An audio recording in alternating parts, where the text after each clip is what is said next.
तू आता मंगळागौरीची पूजा आहे आणि तू कुठेतरी दुसरीकडे गेलीस की तू श्रावणी शुक्रवार करतेस, तू नाही आहेस तिथे, तर तू जिथे असशील तिथून तुझं देवघर आठवलंस, त्या देवाला डोळ्यासमोर आणलंस आणि त्याला सांगितलंस की बाबा रे मी आज इथे आहे, मी आत्ता तुला नैवेद्य म्हणजे मनाने तुला हा नैवेद्य दाखवते, आल्यानंतर मी तुला गुळखोबऱ्याचं नैवेद्य दाखवीन.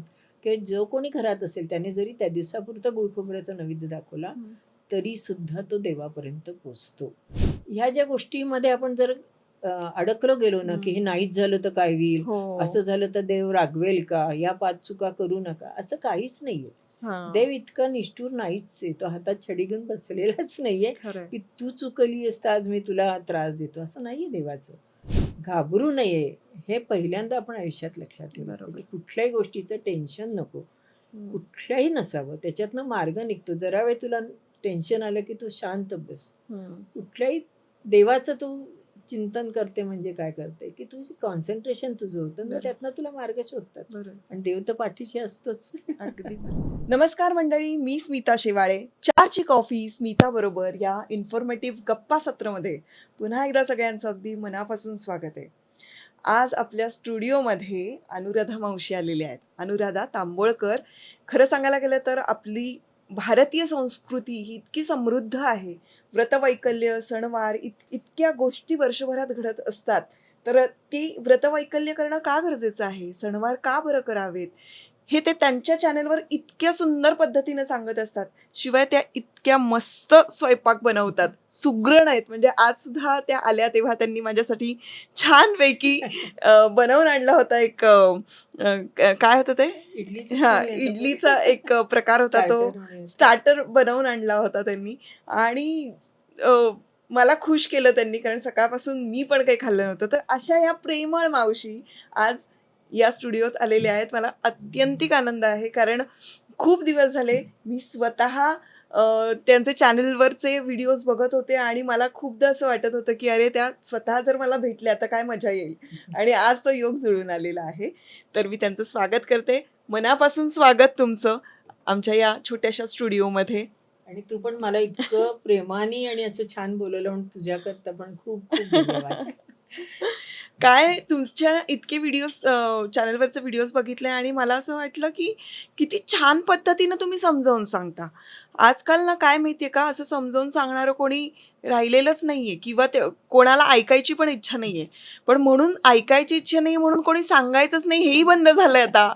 झालंय खरं असं. हो खरंच की म्हणजे नाही? माझ्याही लक्षात येतं असं की बऱ्याच वेळेला असं नको बाई तिला आवडेल का नाही, म्हणून करेक्ट. एकदम शांतता पण असं काही बनलं. जणांना खरंच ऐकायची इच्छा इच्छा असते. असते. तर मला मुळात आजचा विषय असा वाटतोय की हा समजून घेणं खूप गरजेचं आहे की व्रतवैकल्य आहेत, किती आहेत, काय आहेत हे समजून घेऊच, पण का करायची, कुठली करावीत, या वर्षभरात स्त्रियांनी अगदी सगळी नाही जमली तर कुठली करावीत या संदर्भात आपण बोलूया. सुरुवात आधी इथून करूया की मुळात व्रतवैकल्य करणं महत्त्वाचं का असतं आणि का करावं आपण. खरंच व्रतवैकल्य जे आपण म्हणतो की नाही ही आपल्या वर्षभर चालू असतात. श्रावणात तर व्रतवैकल्य केलीच जातात, म्हणजे हे पूर्वपार चालत आलेले. पण पहिल्यांदा तुला मी सांगू स्मिता की कुळधर्म, कुळाचार, व्रतवैकल्य आणि नेम याच्यामध्ये थोडा थोडा फरक आहे. आपण 19-20 म्हणतो की नाही, हां. त्या पद्धतीने फरक आहे. आता कुळधर्म, कुळाचार म्हणजे आपण ज्या कुळाशी आपण संलग्न आहोत किंवा ज्या कुळाशी आपला कुटुंबाचा एक काय म्हणूया धागादोरा आहे, त्यांचे जे कुळधर्म, त्यांच्या ज्या आपली जी कुलदेवता असते किंवा कुलदैवत असतात, त्याचे जे नवरात्र किंवा सण असतात, त्याला आपण थोडक्यात जर म्हणायचं तर त्याला आपण कुळधर्म कुळाचार करूया. हे जे कुळधर्म कुळाचार असतात हे आपल्या कुटुंबामध्ये हे पूर्वपार चालत आलेले असतात. त्यात शक्यतो फरक होत नाहीत. अगदीच नवीन सून आली तर मग एखाद्या वेळेला गणपती ती जर कोकणातली असेल तर ती छान उकडीचे मोदक करेल. म्हणजे हा थोडाफार फरक होतो, पण कुळधर्म कुळाचार हे शक्यतो जे पूर्वपार चालत आलेले असतात तेच होतात. त्या त्या घराण्याचे. घराण्याचे ठरलेले असतात. एखाद्या वेळेला आता प्रांतामध्ये फरक असू शकतो, पण तो म्हणजे गृहीत धरलेला असतो आणि तेच पुढची पिढी करत असते. पण हा इव्हन कुलधर्म कुळाचार हा का करावा? कारण काय होतं आजकाल आम्ही नमस्कार करतो किंवा वर्षातून एकदा आमच्या कुलदैवतेला जाऊन येतो किंवा खरं तर तेही होत नाही. बरोबर आहे. पण हे करण्याचं महत्त्व काय आहे? आता मला सांग की आई आहे, आपली आई असते, बाबा असतात, हो की नाही. आपण काय करतो, कधी लागलं खुपलं तर आपण त्यांना आठवतो की नाही, आई ग म्हणतो. हा. एखादी काही गोष्ट अशी भयानक झाली की बापरे म्हणतो. मग हे का बरं आपण करतो? मग आपल्या कुळाचे कुलदैवत जे आहे आई वडील असतात. बरोबर. मग त्यांची आपण थोडी म्हणजे त्यांच्यापासून आपलं जर कुळ तयार झालेलं आहे किंवा आपलं कुटुंब तयार झालेलं आहे, तर त्यांची आठवण काढणे, त्यांना त्यांची सेवा करणे म्हणजेच कुळधर्म कुळाचार. बरोबर. आणि मुख्य कुळधर्म कुळाचार खूप अवघड असतात असं अजिबात नाही बरं का. आपल्याला उगीच आपण त्याचं टेन्शन घेतो असं मला वाटतं. अरे बापरे, ते पुरणपोळी केलीच पाहिजे किंवा हे केलं पाहिजे, मग ते सासूबाई करत होत्या मग मी नाही केलं तर काय होईल. ह्या ज्या गोष्टी असतात ना, या थोड्याशा बाजूला ठेवाव्या. आपल्याला जे सुखाचं सोयीचं वाटेल ते कुळधर्म कुळाचारामध्ये त्याला अनुसरून आपण करू शकतो. फक्त भक्तिभावाने, श्रद्धेने, प्रेमाने केलं तर ते नक्की आपल्या देवतेपर्यंत पोचतं, हा माझा अनुभव आहे. आणि बऱ्याच वेळेला असं होतं काही वेळेला की अगदी चारीठाव स्वयंपाक करणारी मी एखाद्या वेळेला आजारी पडते, काहीतरी होतं, मग मी अगदी गुळसाखरेचा नैवेद्य दाखवला तरी सुद्धा तो देव देव आवडीने घेत असतील आणि घेतात. बरोबर. आणि त्याचं मला समाधान, कारण मी ते अगदी प्रेमाने त्यांना दिलेलं असतं. त्यामुळे एक पहिल्यांदा कुळधर्म कुळाचार व्रतवैकल्य नेम आपले सणवार आपली संस्कृती याबद्दल जी आपली भीती आहे ना, ती पहिल्यांदा मनातनं काढून टाकली पाहिजे असं मला वाटतं. आणि श्रद्धेने करावं. आणि कुठली अंधश्रद्धा म्हणजे ती करते म्हणून मी करते असं न करता जर श्रद्धेने केलं, अगदी डोळे मिटून तू देवाला कुठेही नमस्कार केला तर तो त्याच्यापर्यंत पोचतो. अगदीच. हा म्हणजे कुळधर्म कुळाचारामधलं मी तुला सांगितलं. आता तू मला प्रश्न विचारला होता की की व्रतवैकल्य हा. मुळात का केलं पाहिजे? पाहिजे हो. हा. अगदी लग्न झालं किंवा मुलगी असो, विशेषतः आपण बायका ह्या गोष्टी करतो. कारण तू बघितलंस तर बायकांच्यावर संबंध कुटुंब अवलंबून असतं. हो. काही तू किती कामात असो, हो, काही हो. असो, बाळाला आई लागतेस, हो. नवऱ्याला बायको लागतेस, सासूला पण सून लागतेस. म्हणजे आणि सासू पण आपल्याला लागत आहे, म्हणजे ती पण एक बाईच आहे असं बरोबर. माझं म्हणणं, की स्त्री हे आपल्या कुटुंबाचा खरा कणा आहे असं मला वाटतं. आणि म्हणून ह्या सगळ्या गोष्टी आपल्या कुटुंबाकरता स्त्री करत असते. आता ह्या एखादं व्रतवैकल्य केलं नाही म्हणजे आपलं कुटुंब लागली विस्कळीत होणार आहे असं अजिबात नाही बरं का. बरोबर. पण आपल्या मनाच्या समाधानाकरता किंवा देवाची भक्तिभावाने पूजा करून आपण ही व्रतवैकल्य करत असतो, ती आपल्या कुटुंबाकरता करतो. आणि पूर्वीच्या काळी फक्त स्त्रीच करायची असं नाही बरं का, पुरुष मंडळी सुद्धा व्रतवैकल्यामध्ये अगदी हिरिरीने भाग घेत होते. आणि तेही व्रतवैकल्य खूप छान पद्धतीने करत होते. त्यामुळे व्रतवैकल्य ही सगळे करू शकतात आणि ही आपल्या कुटुंबाच्या स्वास्थ्याकरता कुटुंबाकरता आणि मुख्य म्हणजे आपल्या स्वतःकरता सुद्धा असतात. आणि म्हणून ही व्रतवैकल्य केली पाहिजे. आता तुम्ही बोलता बोलता म्हणालात की कुळधर्म कुळाचार व्रतवैकल्य नेम. तर नेम म्हणजे काय असतं? नेम म्हणजे तुला तो असा नेम वाटला असेल कदाचित. पण तसा नेम नाही. नेम म्हणजे कुठली गोष्ट आपण नित्य नियमाने जी करतो, हा. जी आपल्याकरता असते, हा. म्हणजे ते नेम आपणच आपल्याकरता केलेली असतात, त्याला म्हणायचं नेम. बर. त्याच्यातनं देवाची आपण भक्ती करतच असतो. परंतु एक आपल्याला एक आपल्या आयुष्याला एक वळण लागावं, आपलं जे आयुष्य असतं ते सुरळीत जावं, शिस्तबद्ध असावं आणि त्याच्याकरता आणि मुख्य म्हणजे आरोग्यपूर्ण असावं, त्याकरता हे व्रतवैकल्य आणि नेम असतात. व्रतवैकल्य मग करताना कुठले आपण मग बोलत होतो तर मंगळागौर हे व्रतवैकल्य, हरताळकीची पूजा हे व्रतवैकल्यामध्ये येतं. पण नेम म्हणजे कसं की चातुर्मासात संबंध श्रावण महिन्यामध्ये मी देवापुढे 30 स्वस्तिक काढीन, मी गोपद्म काढीन, मी रोज सडा सरवण करीन, तुळशीपुढे रोज दिवा लावीन. हे जे आणि ठराविक वेळेला लावीन, म्हणजे 5 वाजता जर मी सकाळी लावणार असेल तर महिनाभर मी त्याच वेळेला लावीन. याने काय होतं स्मिता, की आपल्याला ती एक सवय लागून जाते. आणि तुला माहितीये की सतत 21 दिवस जर आपण कुठली गोष्ट केली तर त्याची आपल्याला चांगली सवय लागते. करेक्ट. आणि ह्याच गोष्टीतनं हे सगळे नेम आणि व्रतवैकल्य आले असं मला तरी वाटतं. मी ज्या वेळेला विचार करते किंवा मी ज्या वेळेला माझ्या मुलींना सुनांना सांगते तर म्हटलं नियमबद्ध आपलं आयुष्य होण्याकरता, आपलं आयुष्य शिस्तबद्ध होण्याकरता या गोष्टी आपल्याला कराव्या लागतात. आणि त्याच्याकरता हे व्रतवैकल्य. त्याचा उगीच बाऊ करून अरे बापरे हे झालं नाही म्हणजे आता काहीतरी वाईट होणार आहे असं मनात आणू नये असं मला वाटतं. आणि जे जे आपल्याला जमेल, ज्या ज्या वेळेला आपल्याला जमेल, जसं जसं जमेल तसं आपण करत गेलो तर छान आपले नेम होतात. आता काही जणांचं मी तुला सांगते, माझ्या आजीनी 1000 नाही लक्ष पारिजातकाच्या फुलांचा नेम केला होता. बरं. संपूर्ण श्रावण महिन्यामध्ये तिने 1 लक्ष पारिजातकाची फुलं देवाला वाहिली होती. हा. पण ती 1 लक्ष दुर्वा म्हणा किंवा 1 लक्ष पारिजातकाची फुलं किंवा बेल म्हणा, रोज 108 बेल हे गोळा करण्याकरता आजी, आजोबा, मी आम्ही सगळेजण त्याच्या मागे लागायचो. अय्या. म्हणजे बघ त्याच्यामुळे त्या झाडांशी आमचं एक हो. सलोखा म्हणजे प्रेम वाढायचं. हा. ती फुलं गोळा करायची म्हणून त्याच्या खाली आधी कागद पसरायचा रात्री, मग त्याच्यावरती टपटप फुलं पडतील, मग ती गोळा करायची, मग ती मोजायची. आपोआप आमचे पाढेपाठ झाले ना त्याच्यामध्ये. हो. आणि बरोबर आजोबा आजी असायचे, मग त्यांच्या गोष्टी असायच्या, मग ते आम्हाला त्यांचा एक काय म्हणूयात आपण ते भेटायचे, त्यांच्याशी गप्पा गोष्टी व्हायच्या हा. आणि त्यांचा सहवास आम्हाला मिळायचा. मग असं करत ते रोज हिशोब लिहून ठेवायचा. आज 1,000 दिले, आज 21,000 फुलं वाहिली, जे काय असतील ते. मग तो हिशोब लिहायचा, मग ते पुन्हा मोजायचे. म्हणजे किती छान विरंगुळा होता. म्हणजे आत्तासारखे टीव्ही किंवा हे नव्हते, पण आम्हाला छान विरंगुळा असायचा. नाही, पण यामुळे तुमच्यामध्ये किती एकोपा राहतो, अगदी अगदी नातेसंबंध किती बहरत असतील. बहरत असतील. कारण आता काय होतं की सगळेजण मोबाईलमध्ये आहेत, आपापल्या मोबाईलमध्ये नेटफ्लिक्स आहे आणि हो. या सगळ्या गोष्टी अवेलेबल आहेत अगदी एंटरटेनमेंटच्या. बरोबर आहे. आजीची आवड वेगळी आहे म्हणून आजीच्या सिरियल्स वेगळ्या असतात. हो. ह्यांचे आई वडिलांचं वेगळं असतं, मुलांचं वेगळं असतं. प्रत्येकाच्या बेडरूम मध्ये एक टीव्ही असतो हल्ली. हो ना. आणि त्यामुळे एकत्रितपणे काम करण्याची जी करायची. मजा आहे ती ती निघूनच निघून गेलीये. जाते. मला असं वाटतं सणवार आणि व्रतवैकल्य याच्यासाठीच असणार अगदी ना. मला असं वाटतं त्याचाच हा पाया आहे. एकत्र कुटुंब पद्धती, संयम, नंतर एकमेकांबद्दल प्रेम वाढण्याकरता हे सगळे व्रतवैकल्य आणि केले जातात. बरोबर. आता आपण मंगळागौर घेऊया. हा. म्हणजे आता मंगळागौर, आता श्रावण आलेलंच आहे. मंगळागौर बद्दल मी बोलते की मंगळागौरीची पूजा करतो आपण. म्हणजे कुणाची पूजा करतो? अन्नपूर्णेची पूजा करतो, पार्वतीची पूजा करतो. मग ती जर देवी आपल्या घरात असेल तर सुख, समृद्धी, आनंद, सगळीकडे धनधान्य आपल्या ह्याच्यामध्ये येईल, हा एक आनंद असतो. बरोबर. त्यानिमित्ताने 5-6 जणी वसाळ्या म्हणजे ज्या पूजा करणाऱ्या असतात त्यांना म्हणतात, त्या येतात. आणखीन हळदी कुंकू होतं, बायका नटून थटून येतात, छान ठेवणीतली साडी नेसली जाते, ठेवणीतलं अत्तर लावलं जातं. जे काही थोडेफार दागिने असतील ते थोडेफार म्हणजे जे काही असतील दागिने ते काही जण घालतात. काही जण आहे त्या साडीमध्ये सुद्धा येतात, पण ते हळदी कुंकाला महत्व असतं.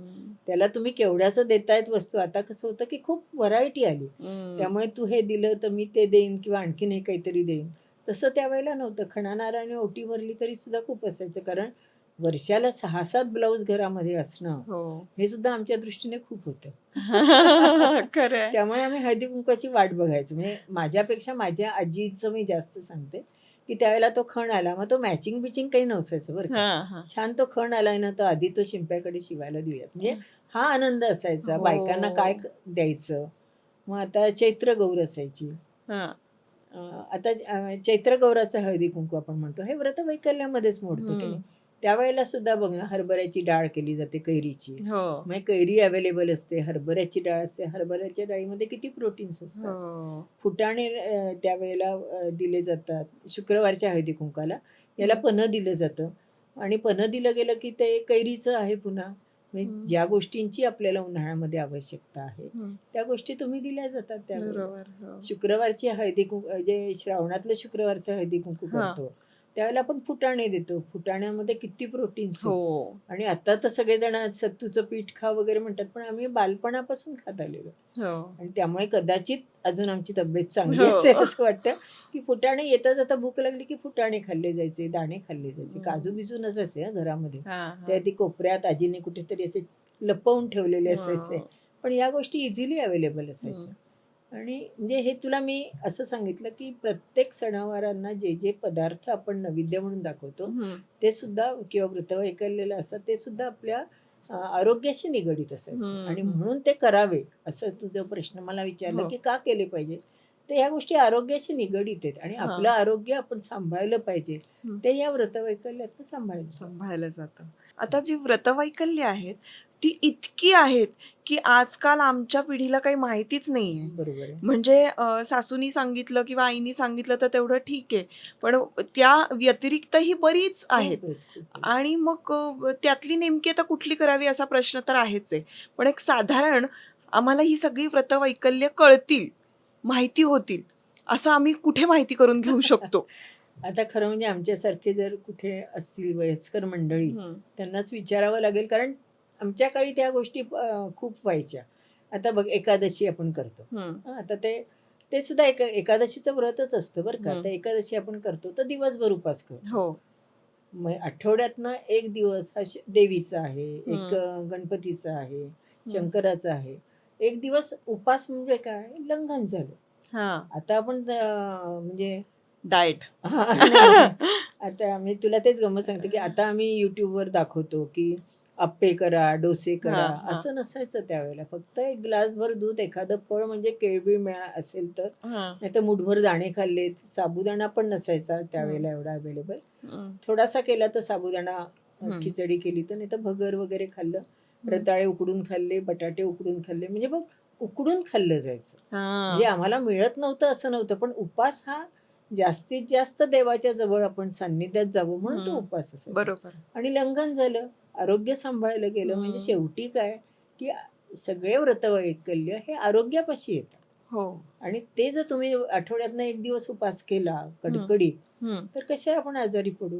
काहीच आपल्याला होणार नाही असं मला वाटतं. हां. बरोबर. पण म्हणजे हे खरंच जाणून घ्यायचं असेल तर त्याची काही पुस्तकं वगैरे आहेत का? नाही, अशी आता खूप पुस्तकं असतील. आता सध्या माझं एक आहे पुस्तक, हो. आपली संस्कृती आणि आपले सणवार म्हणून. हो. त्याच्यात मी बरीचशी माहिती दिली.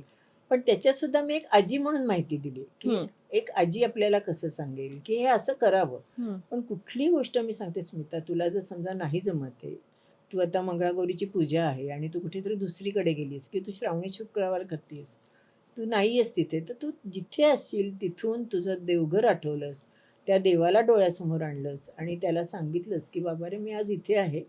मी आत्ता तुला नैवेद्य म्हणजे मनाने तुला हा नैवेद्य दाखवते. आल्यानंतर मी तुला गुळखोबऱ्याचा नैवेद्य दाखवीन. किंवा जो कोणी घरात असेल त्याने जरी त्या दिवसापुरतं गुळखोबऱ्याचा नैवेद्य दाखवला, तरी सुद्धा तो देवापर्यंत पोचतो. आणि सगळं आपण मनाने करावं. श्रद्धेने. श्रद्धेने करावं, मनाने करावं. कारण काय, की ह्या ज्या गोष्टीमध्ये आपण जर अडकलो गेलो ना, की हे नाहीच झालं तर काय होईल? हो. असं झालं तर देव रागवेल का? ह्या 5 चुका करू नका. असं काहीच नाहीये. देव इतका निष्ठुर नाहीच आहे. तो हातात छडी घेऊन बसलेलाच नाहीये, खरंय. की तू चुकलीस तर आज मी तुला त्रास देतो. असं नाहीये देवाचं. हां, पण तीच चूक जर तू सातत्याने करत राहिलीस आणि देवाकडे म्हणजे त्या एक काय म्हणू, शक्तीकडे दुर्लक्ष करत राहिलीस, तर मग कदाचित काही झालं तर आपण म्हणू की हे असं झालं म्हणून असं झालं. त्याचा संबंधच असेल असं नाही. बरोबर. परंतु ते आपल्या मनात यायला लागतं. बरोबर. त्यामुळे न घाबरता करावं, काही होत नाही. खूप छान सांग अनुराधा मावशी, मला हीच गंमत वाटते की तुम्ही कुठे काही असं शास्त्रोक्त शिक्षण वगैरे न घेता हो. इतकी वर्ष तुम्ही जे आपल्या संस्कृतीचं छान संगोपनच केलंय असं मी म्हणेन.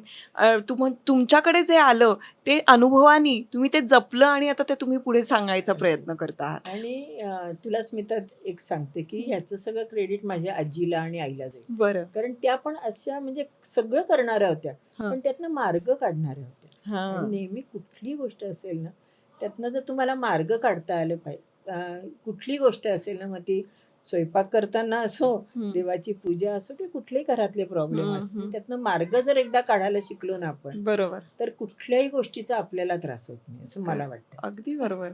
आणि तुम्ही जे मगाशी मला असं बोलता बोलता सांगितलं की तुम्ही स्वतः सगळी म्हणजे वर्षभरातलं लग्न झाल्यानंतरचं सगळे सणवार तुम्ही केले होते. प्रत्येक महिन्यातलं. अगदी म्हणजे इतकं हौसेने, म्हणजे आजीनी किंवा आजोबा पण असायचे बरं का हौसेत. त्यात आई असायची, की ज्येष्ठ जावयाचं वाण असायचं किंवा ज्येष्ठ महिन्याचं वाण असायचं. म्हणजे 21 आंबे घेऊन सगळेजण आमच्या घरी आले होते. माझ्या मिस्टरांना 21 आंबे दिले. अधिकाचं तर वाण असायचंच. नंतर आणखीन असं प्रत्येक संक्रांतीचं वाण होतं.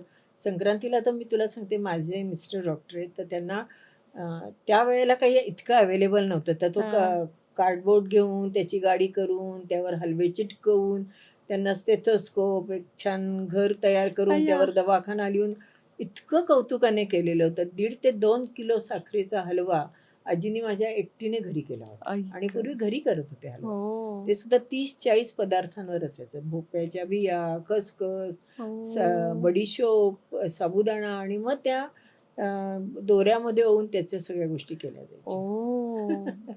हेच मुळात इतकं छान आहे आणि यामुळे आपलं मन प्रसन्न राहतं. म्हणजे मला असं वाटतं हे सगळं करण्यामागचं कारणच हे आहे. आपली संस्कृती खरंच इतकी गोड आहे की हे सगळं आपण जे करू तेवढं कमी आहे. कमीच आहे. आणि उत्साह आणण्यासाठी तुम्ही मगाशी पण एक छान उदाहरण दिलं, खूपच आवडलं मला ते, की आपण बर्थडेला केक कापतो हो आणि मग त्या मुलाच्या आजूबाजूला सगळेजण जमा होतात, त्याला आपण ते स्पेशल फिलिंग देतो. अगदी हे फिलिंग आपण का करतो, म्हणजे हे डेज आजकाल साजरे का होतात, कारण त्या त्या दिवसाचं आपल्याला महत्त्व द्यायचं असतं त्या हो. दिवसाला.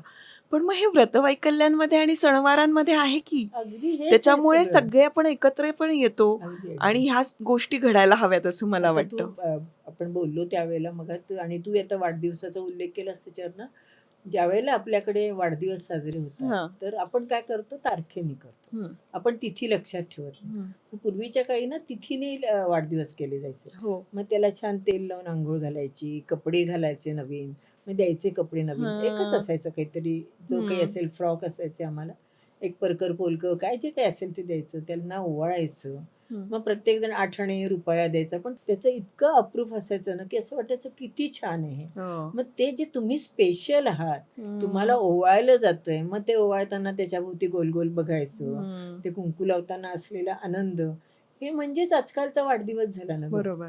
आपण हरताळकेची पूजा करतो, हो की हं. नाही? ती पूजा म्हणजे त्याचं बाकीचं आपण आम्ही सांगतो म्हणजे पूजा करताना, की त्याला इतके नारळ त्याला नारळ ठेवा, हं. 5 फळं ठेवा, नंतर विड्याची पानं ठेवा.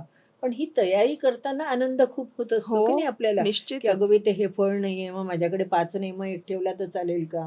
मग सासूबाई किंवा जे कोणी मोठे, हरकत नाही गं, तेवढं एकच ठेव. ₹1-1 रुपयाच त्याच्यावर ठेवला जातो. ते हरताळकीची ती पिंड करायची, म्हणजे त्याच्यातही तुझी कलाकुसर आली. म्हणजे ती हां. वाळवणी करायची किंवा काय असेल ते. हां, हां. आणि मग त्यावेळेला तू सगळ्या कुटुंबाकरता, तुझ्या सौभाग्याकरता, घरातल्यांच्या आयुष्याकरता तू मागणं मागतेस. तू हो. म्हणजे तू नव्हे, जे पूजा करत असतील ते, ज्यावेळेला आपण ही पूजा करतो त्यावेळेला आपण आपल्या कुटुंबाकरता, आपल्या सौभाग्याकरता, आपल्या सौख्याकरता मागणं मागतो. बरोबर. मग मला सांग, कळत न कळत बाजूची जी पुरुष मंडळी असतील किंवा सगळेजण असतील ते खुशच होत असतील की नाही, की ही आपल्या कुटुंबाकरता आहेत आणि तिथे तू आपलं कुटुंब होतं तिथे. ते मावशी तिथे आता मी काय माहितीये नव्हतं. का, आजकाल ते मॅनिफेस्टेशन वगैरे हे इंग्लिश शब्द पटकन अगदी, कळतात, अगदी. पण हे मॅनिफेस्टेशनच आहे ना, हो, की अगदी. आमचं सगळं असं छान होऊ देत, हो. सगळेजण सुखी असू देत, आमचं लवकर घर करू होऊ देत, देत. अगदी, अगदी. होऊ देत. आणि ते श्रद्धेने देवासमोर जेव्हा आपण म्हणतो त्यावेळेला ते आपण मॅनिफेस्टच केलेलं केलेलं असतं असतं. कुठेतरी. आणि म्हणूनच पूर्वी म्हणायचे बघ, की घरामध्ये वास्तू तथास्तु म्हणते. मी एकदा हं. सांगितलं पण होतं कुठेतरी. तर जे तुम्ही चांगलं म्हणाल ना, ते वास्तू तुम्हाला देतेच म्हणजे. हो. कारण तुमचं मन वास्तू देते म्हणजे काय? तुमचं मन तयार व्हायला लागतं, की नाही मला हे करायचंय, मला हे करायचंय. बरोबर. जर तुम्ही निगेटिव्ह बोलायला लागलात, तर हं. असंही म्हणायचं, की "तू वाईट बोलू नको, वास्तू तथास्तु म्हणते." हं. म्हणजे तू वाईट बोलू नको म्हणजे तू ह्याच्यातनं बाहेर पड. बरोबर. या निगेटिव्हिटीतनं बाहेर पड, हा त्याच्यातला एक उद्देश. कारण सगळे पुन्हा मी तुला सांगते, की व्रतवैकल्य, सणवार, कुळाचार, नेम हे देवाशी संलग्न आहेत. कारण हं. तुम्ही तिथे असं म्हणतात, "बघा तू उठली नाहीस तर तुला आज नरक चतुर्दशीला उठली नाही तर तुला नरकात जावं लागेल." हं. खरंच कोणी नरकात जातं का? नाही जात. पण त्या भीतीने तू काहीतरी आपल्याला वेळ म्हणून तू लवकर उठते. त्या निमित्ताने तुला सकाळचं छान वातावरण तुला दिसतं, बाजूला दिवे लागलेले दिसतात. ते तू अनुभव तू इतर वेळेला घेऊ शकतेस का? हं. नाही घेऊ शकत. म्हणजे बरं. त्यावेळेला असं सांगितलं जातं, की "तू असं नाही केलंस तर देव तुला रागवेल बरं का किंवा देवाचा कोप होईल बरं का." सगळे सणवार हे देवाशी का संलग्न आहेत? कारण तुम्हाला त्याची एक महत्त्व, त्याचं एक काहीतरी महत्त्व व्हायला पाहिजे आणि हं. तुम्ही ते सगळे जे काही नेम आहेत हां. किंवा व्रतवैकल्य हे अतिशय छान हां. केले आणि पाहिजेत. त्यामुळे एक छान आपल्याला बंधन राहतं, कंट्रोल राहतो, अगदी संयम राहतो, संयम राहतो. मला असं वाटतं. आणि या सगळ्याचा परिणाम आपलं व्यक्तिमत्व घडण्यासाठी असतं. अगदी बरोबर आहे. म्हणजे हेच सगळं पर्सनॅलिटी अगदी, डेव्हलपमेंटमध्ये सांगतात अगदी, बरं का, अगदी. वेगळं हो. काही नाहीये. पण आज तुम्ही जे सांगताय हे आपल्या मातीतलं आहे, हे आहे. हो. आपल्या पिढ्यानपिढ्या चालत आलेल्या चाललेलं. गोष्टी आहेत. फक्त त्याला वळण त्यावेळेला दुसरं दिलं गेलं, की हे तू केलंस तर देवाचं तुला कोप होईल किंवा हे तू केलंस तर देव तुझ्यावर प्रसन्न होईल. तू 10 हम्म. वेळेला चांगलंच म्हण असं. आता तू बघ, गुढीपाडवा येतो किंवा 1 जानेवारी येतो. हां. आपण संकल्प करतो. आता मी लवकर उठणार आहे, मी यावर्षी 10 किलो वजन, मी तर दर पाडव्याला ठरवते 10 किलो वजन कमी करायचं. कधी कमी झालं नाही, 10 किलो दरवेळेला वाढलंच आहे. मी हे संकल्प करतो, पण हे आपले तेवढ्यापुरते होतात. पण ज्यावेळेला तू देवासमोर बसते, हम्म. एखादा संकल्प करते, की हम्म. महिनाभर मी रांगोळी काढीन, तेव्हा तुझ्या मनात असतं की नाही, हे मी देवाला सांगितलं, हो. तिथे फसवून चालणार नाही. हो. पण तू मनातल्या देवाला नेहमी विसरतेस ना. मनातल्या देवाशी आपण कुठे पक्के असतो हो. की नाही ठीक आहे, आज नाही झालं ग, उद्या केलं. आज माझा काय म्हणतात तो कसला डे आहे, काय म्हणतो तुम्ही त्याला, चिटिंग डे आहे. हा, चिटिंग डे आहे. हा. आज आपण म्हणतो की नाही, आज मी खरं Cheat खात day. नाही गोड काही, हं. कॅलरीज वगैरे जरा हं. कमी खाते, पण आज माझा चिटिंग डे, मी आज खाल्लं तर चालेल. हं. तू खाऊ नकोस हं, तू संकल्प केलास किंवा तू नेम केलास, मग तुझं देवाशीच तू जोडली जाते हो. आणि तू ते खात नाही. हो. हे जे सगळं जे होतं ना, हे ह्या आपल्या व्रतवैकल्याने होतं. तुझ्या मनावर कंट्रोल येतो, संयम होतो आणि तुझं आरोग्यपूर्ण जीवन तयार होतं. पण हे हा होतं. हा थोडासा भाबडेपणा जरी असला ना, तरी तो खूप गरजेचा असतो आयुष्यात, हो, असं मला अगदी. वाटतं. म्हणजे अगदी तुम्हाला सगळ्यातलं सगळं लॉजिक शोधायची गरज नाहीये. गरजच नाही. हा थोडासा निरागसपणा हा, आयुष्यात असावा अगदी. की.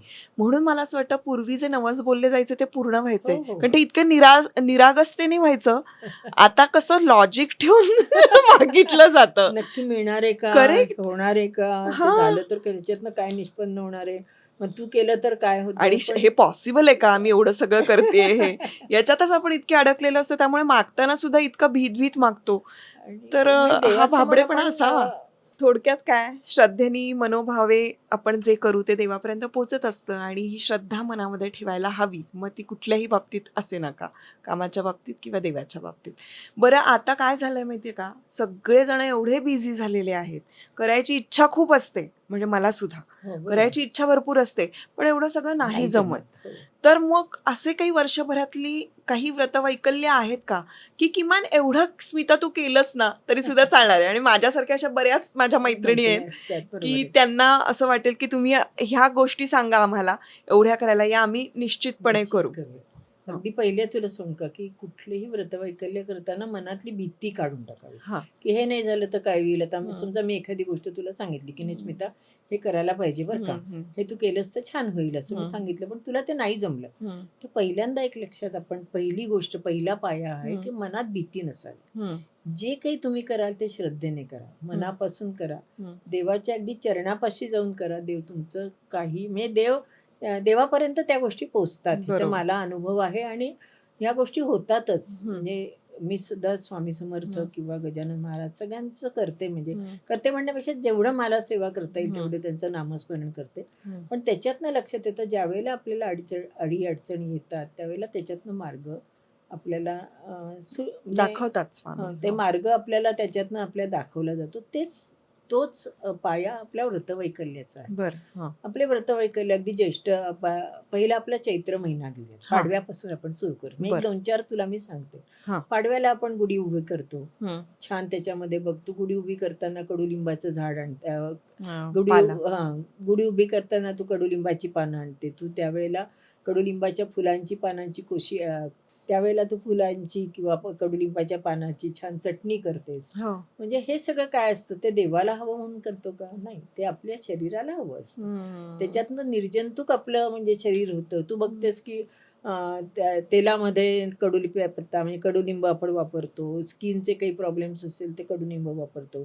त्या दिवशी सकाळी जी अंघोळ असते पाडव्याच्या दिवशी, ती पूर्वीच्या काळी आमच्याकडे बंब असायचे.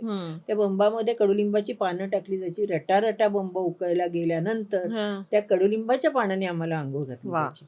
पण मला सांग, एका दिवसाने अंघोळ करून खरंच का आमचं शरीर शुद्ध किंवा निर्जंतुक झालं असेल? नाही, पण ते आमच्या मनात त्यामुळे कडुलिंबाबद्दल एक प्रेम उत्पन्न झालं ना. आई म्हणायची की आता कडुलिंब, आता गुढीपाडवा झाला, आता तू फिरायला कुठेही शाळेत जाताना जिथे तुला कडुलिंबाचं झाड दिसेल त्यातली कोवळी 3 पानं रोज तू खात जा. 3 खा, 4 खा. झालं ना, पोटामध्ये आम्हाला मिळालं ना आरोग्य. ह्या सगळ्या गोष्टी त्याच्याशी एकत्र असतात. आता तू त्यावेळेला हे असतं, आपण गाठी घालतो, साखरेच्या गाठी घालतो. त्या गाठी जर आपण खाल्ल्या तर आपल्याला उन्हाळा बाधत नाही. त्याच्यापासून पोटामध्ये शांतता, म्हणजे काही बाधत नाही असं एक सांगितलं जायचं आम्हाला. म्हणून ती जी साखरेची गाठ असेल त्याच्यातलं एक पदक म्हणतात त्याला, एक पदक आम्ही खायचो. पण असं वाटायचं, वाचा आपल्याला पोटात प्रसाद म्हणून तो खाल्लेला पदक हळूहळू आवडायला लागायचं. आणि मग केव्हा ती साखरेची गाठ संपायची आम्हाला काही कळायचं नाही. ह्या गोष्टी सगळ्या ज्या आपल्या प्रत्येक सणावारी आहे ना, ते आपण केल्या पाहिजेत. आणि त्या तुम्हाला जशा जमतील तशा करा. असं काही नाही की अगदी याच जमल्या पाहिजे. पण ज्या गोष्टी आवश्यक आहेत ना ह्या आपण केल्या पाहिजे. आता आपलं चैत्र गौरीचं हळदी कुंकू हा. हे व्रतवैकल्यामध्ये येतं. हम्म. मग व्रतवैकल्यामध्ये मग ते तो हळदी कुंकू केलंस, मग बायका येतील, मग तुला छान नटावंसं वाटेल, हो. त्या बायका नटून येतील, मग तुझे एक 8-10 दिवस त्याच्या विचारात जातील की मी काय करू, मग हा पदार्थ करू का तो पदार्थ करू. त्याच्यात तू किती छान गुंतली गेलीस की नाही. हो. मग सगळे जे तुझे काही टेन्शन्स असतील ते 8-10 दिवस तुझे हो कमी बाजूलाच होतील. हो. आणि मग तू ज्या दिवशी चैत्र गौरीचं हळदी कुंकू होईल आणि दुसरा दिवस येईल, चला आता कामाला लागलं पाहिजे, म्हणजे तू त्यावेळेला उत्साहाने पुढच्या कामाला लागते. हो म्हणजे हा व्रतवैकल्य जरी हे असले तरी त्याच्यातनं तुला एक एनर्जीच मिळाली की नाही. बरोबर. ह्या सगळे व्रतवैकल्य आता हे झालं चैत्र गौरीचं. हा. मग त्याच्यानंतर वटपौर्णिमा आली. हम्म. वटपौर्णिमेला सुद्धा हम्म. आता वटपौर्णिमेचं म्हटलं ना की बघ ना त्यावेळेला सुद्धा सगळ्या बायका वडाच्या झाडापाशी जातात. म्हणजे वडाच्या झाडातनं भरपूर प्रमाणात ऑक्सिजन मिळतं.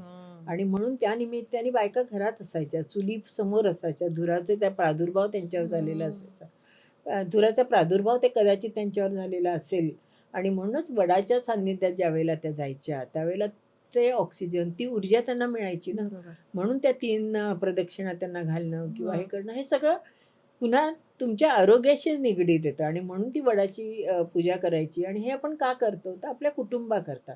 आणि ही जी कुटुंबा करण्याची जी ताकद आहे, आपण इच्छा आपण म्हणतो ना स्त्री शक्ती वगैरे, ही सगळी आपली त्यावेळेला लक्षात येते की ज्यावेळेला सावित्रीने आपल्या पतीचे प्राण यमाकडनं मागून आणले, ही केवढी इच्छाशक्ती असेल तिच्यात बघ ना तू. आपण ज्या वेळेला आपल्याकडचं कोणी आजारी असेल तर हॉस्पिटलमध्ये आपली तीच इच्छा असते की नाही. बरोबर. फक्त आपल्या आजूबाजूला डॉक्टर असतात, तिथे ती स्वतःच्या जीवावर तिने सगळं राज्य परत आणलं आणि आपल्या नवऱ्याचे म्हणजे पतीचे प्राण आणले. ही केवढी विल पॉवर केवढी हा त्यातला मतितार्थ आहे ना. हा प्रत्येक सणाचा व्रतवैकल्याचा आपण लक्षात घेतला पाहिजे.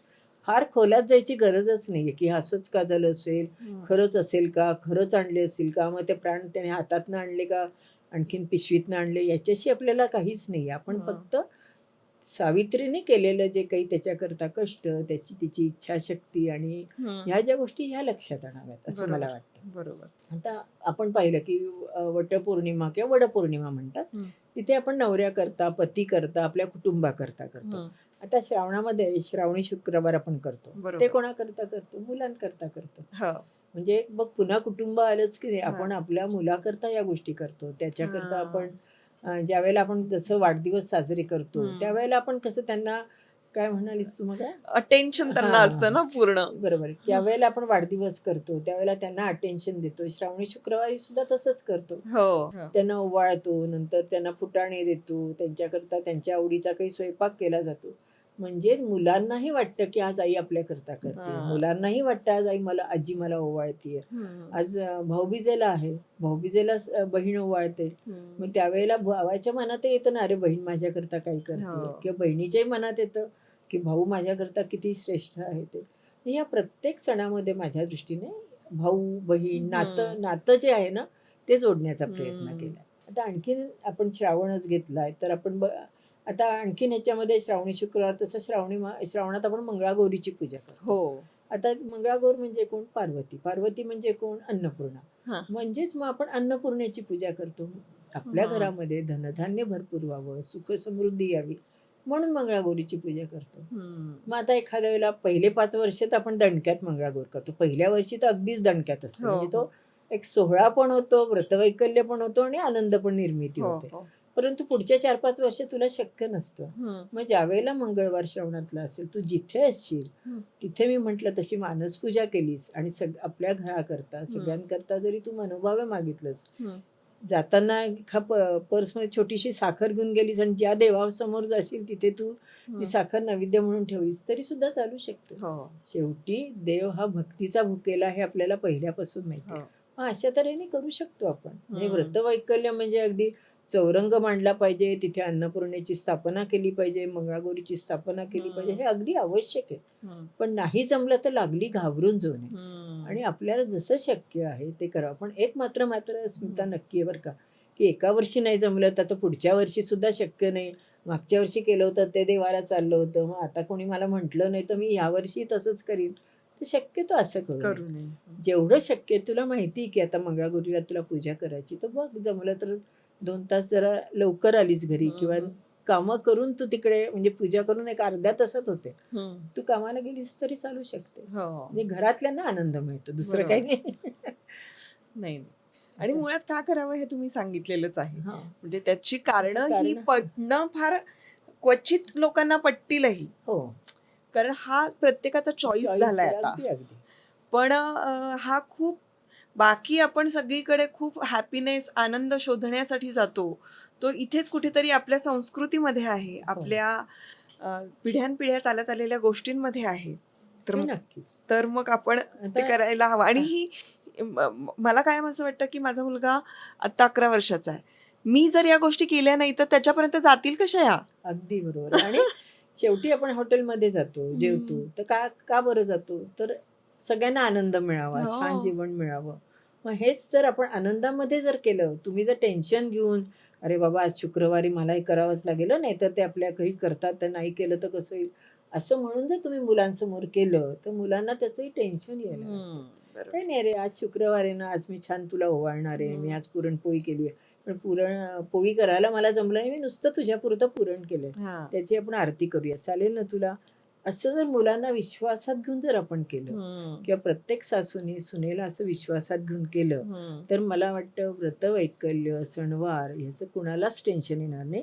आणि सुनेनी छान, हा ठीक आहे, हरकत नाही, यावेळेला आपण असं करूयात, असं तिन्ही म्हणजे सगळ्यांनी. थोडक्यात काय आहे की सणवार जे आपण करतो, व्रतवैकल्य करतो, हे सगळ्या कुटुंबाला एकत्र एकत्र- करण्याचं मोठं काम करतो. बरं. फक्त आपण ते कुठल्या अर्थाने कसं घेतोय असं आपल्यावर हे अवलंबून आनंदासाठी असतं. आहे, अगदी त्यामुळे त्याचं अगदी बर्डन नसावं. बर्डन अगदी हेच मुख्य आहे म्हणजे. आता तर आपण व्रतवैकल्य बघतो, तर मार्गशीर्ष महिन्यामध्ये सुद्धा गुरुवार येतात बघ. सगळ्यांच्याकडे मार्गशीर्ष गुरुवार केले जातात. तर मार्गशीर्ष जे जे आपण एक मार्गशीर्ष महिन्यामधले गुरुवार करतो, ते कशा करता करतो? लक्ष्मी करता करतो. बघ, म्हणजे मुलांकरता झालं, घरातल्या कुटुंबाकरता झालं, आता हे लक्ष्मी करता, कारण लक्ष्मीशिवाय आपल्या घरात काहीच शक्य नाही. बरोबर. म्हणून आपण हे गुरुवार करतो. मग त्याच्या वेळेला ते चौरंग मांड, आता खूप पूजा मी सुद्धा दाखवली की पूजा कशी करावी. मग ते विड्याची पानं ठेवावी, ते कलश ठेवावा, त्याच्यावर नारळाची प्रतिष्ठापना करावी, सगळं ठीक आहे. पण नाही मला जमत आहे यावेळेला. आता मग त्याच्यामध्ये आणखीन सुधारणा झाली, तर त्याला वस्त्र नेसवावं, ते छान साडी नेसवावी, दागिने घालावे, ही आपली हौस झाली.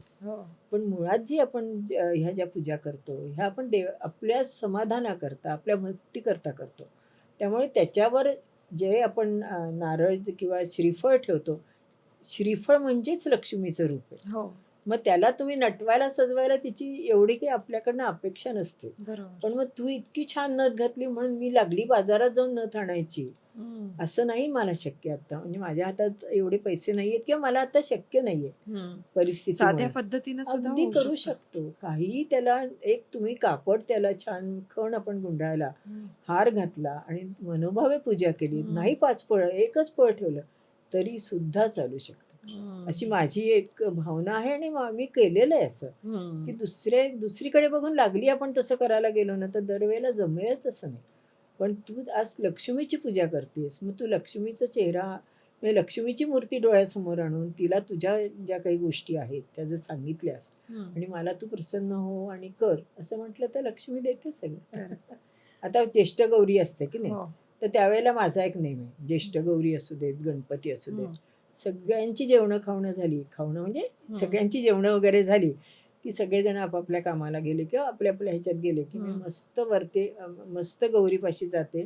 आता मांडी घालून जमत नाही, खुर्चीवर बसते आणि तिला सगळं वर्षातलं सांगून टाकते. अच्छा. एखादा आपण आईला कसं सांगतो की नाही, अगं हे झालं, मग अशी गंमत झाली, मग तशी गंमत झाली, मग असा मी त्यातनं मार्ग काढला, मग काही नाही आता छान आहे, आता यांची तब्येत चांगली, यांची मध्ये झाली सेकंड बायपास, आता काही नाही, याची तब्येत चांगली, आणि ते सगळं तुझ्यामुळे घडलं बरं का. आणि हे सगळं तुम्ही सांगितल्यामुळे तुम्ही खूप मोकळ्या होता. आणि हे देवाजवळ गणपती बाप्पा येतो त्यावेळेला प्रत्येकाने निदान 1 किंवा 2 दिवस तरी असं बसून गप्पा मारल्या पाहिजे. आणि ते जर तुम्ही केलं ना, काही तुम्हाला लागत नाही, तुम्ही तिथपर्यंत पोचता. असं माझी स्वतःची हे आहे. वेंट आउट व्हायला आजकाल खूप जण शोधत असतात कोण ना कोणतरी. बरोबर आहे. पण जर आपण ज्याची भक्ती करतो आहोत, जिथे आपण इव्हन स्वामींचं मला असं वाटतं हो.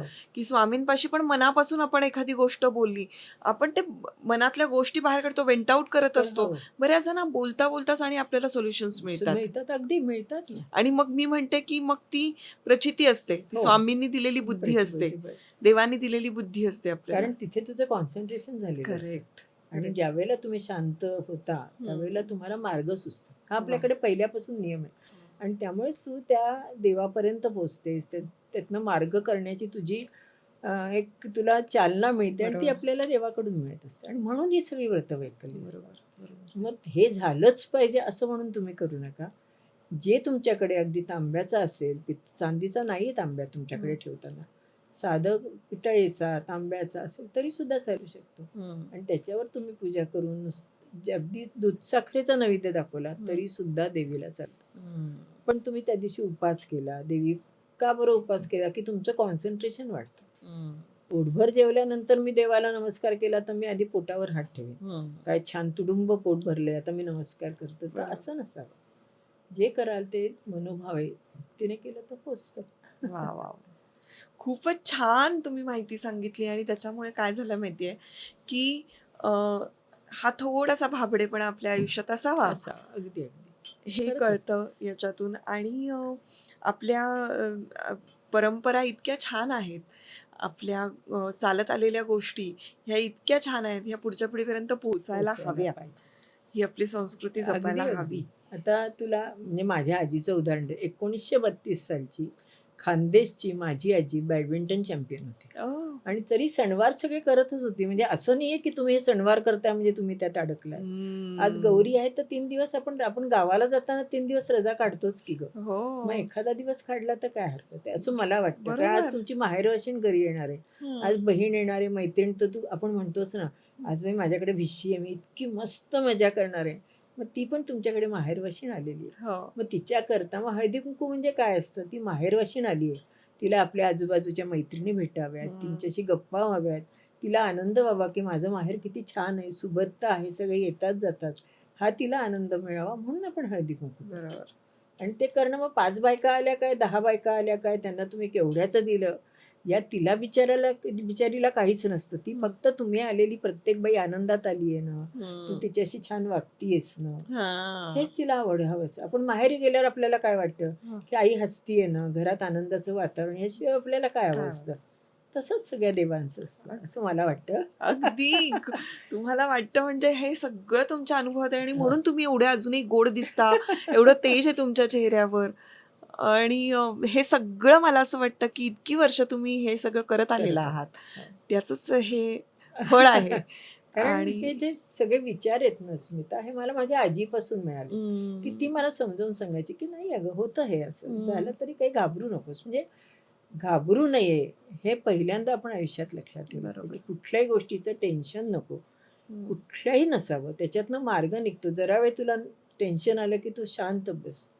कुठल्याही देवाचं तू चिंतन करते म्हणजे काय करते की तुझी कॉन्सन्ट्रेशन तुझं होतं, मग त्यातनं तुला मार्ग शोधतात. आणि देव तर पाठीशी असतोच. अगदी खूप छान सांगितलं, खूप छान माहिती मिळाली. हे ठराविक जी ह्याच्या व्यतिरिक्तही भरपूर आहेत, त्याबद्दल माहिती जाणून घ्यायची असेल तर अनुराधा मावशी तांबोळकर यांचं स्वतःचं यूट्यूब चॅनल आहे. त्यांनी बरीच पुस्तकं सुद्धा लिहिलेली आहेत, तर तुम्ही ती पुस्तकं फॉलो करू शकता. त्याच्या लिंक हवं तर मी डिस्क्रिप्शनमध्ये देते आणि यांचं चॅनलची लिंक सुद्धा माझ्या डिस्क्रिप्शनमध्ये असणार आहे. त्यामुळे तिथे तुम्ही क्लिक केलं तर त्यांच्या चॅनलवर पोहोचू शकता आणि त्यांच्या तिथले चॅनलवरचे व्हिडिओजसुद्धा बघू शकता. आणि मुख्य मला सांगायचं की ही जी पुस्तकं मी लिहिली आहेत ना, ही सुद्धा आजी म्हणून लिहिली आहेत. म्हणजे आजी कशी एक, आता जसे आपण गप्पा मारल्या ना, तशातनं मी पुस्तक लिहिली. आता माझं नुकतंच एक विवाह सोहळा म्हणून पुस्तक येणार आहे, त्याच्यात मी सगळी माहिती दिली आहे. सगळ्यांना सगळी माहिती असावी. समजा तुम्ही कुठे परदेशात गेला किंवा कोणाकडे गेलात आणि तुम्ही विचारलं मंगळागौर म्हणजे काय ग, तर एकदम तुम्हाला बावचळायला नको व्हायला. बरोबर, तुम्हाला सांगता आलं पाहिजे. तुम्ही केली असेल पूजा, नसेल केली, पण आपल्या संस्कृतीची, आपल्या सणवारांची माहिती असावी, एवढाच माझा उद्देश आहे. आणि त्याच्याकरता हा सगळा अट्टहास, दुसरं काही नाही. करेक्ट. खूप खूप मनापासून धन्यवाद. माझ्या विनंतीला मान देऊन तुम्ही आलात आणि इतकं छान मार्गदर्शन मला मिळालं, हे माझ्यासाठी सुद्धा उपयोगी होतं. रिफ्रेशिंग होतं आजचं कन्व्हर्सेशन. आणि So- मलाही खरंच खूप आनंद झाला की तू मला बोलवलंस आणि मस्त मनमोकळ्या गप्पा मारता आल्या. अर्थात काही काही गोष्टी कोणाला पटतील नाही पटतील हा त्याचा प्रश्न. त्यांनी त्या सोडून दिल्या तरी हरकत नाही. कुणी काही कुठली गोष्ट करावी हे कंपल्शन आपण कोणाला करू शकत नाही. बरोबर. पण आपल्याला पटलं जमलं तर नक्की करावं. येस. मनापासून धन्यवाद. थँक्यू. थँक्यू.